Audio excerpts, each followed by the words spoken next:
Imagine being at the show where Nirvana played Smells Like Teen Spirit live for the very first time.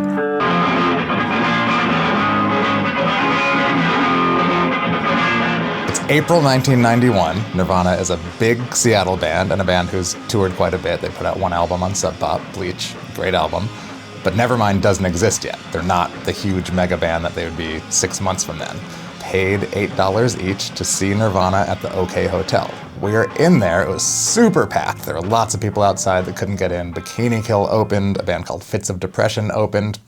Some guy with like pink or orange hair comes on and just kind of starts playing the guitar, kind of strumming, tuning, whatever, sound checking. And then another guy comes up, a super tall, lanky guy, and I didn't know what Nirvana looked like. This is, sort of pre-internet, 1991. And he's checking his bass, another guy comes in, is messing with the drums, and I just assumed like, oh, those are their techs, those are the roadies. And the purple-haired guy or pink-haired guy starts playing a 4-chord thing and starts singing, and of course it turns out that's the song Polly that was later on Nevermind, but I didn't know it. It was just an acoustic song. And about 2/3 of the way into the set, Kurt introduced a new song. He said this is called Smells Like Teen Spirit, and they played it, and I really remember in the moment thinking this is one of the most incredible things I've ever heard. This is a game-changing song. This is going to change music. And the version that they played that night, he didn't even have the lyrics. You could tell he was kind of making stuff up some of the time, but the song was there.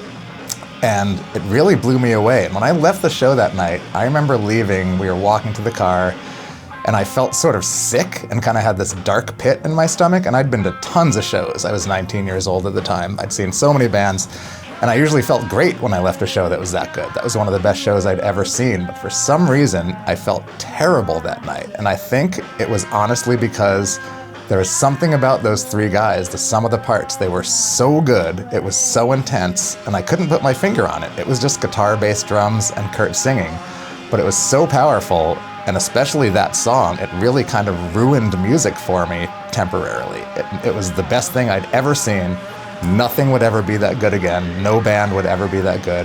Why would I go listen to a record on the way home or see some show? I just saw Nirvana play Smells Like Teen Spirit. I had that song in my head all summer from hearing it once until it came out, 5 months later, in September 1991, and it was exactly as I remembered it, except he had words. And it turns out, I later learned that they drove to LA the next day, the day after that show, to record the album with Butch Vig.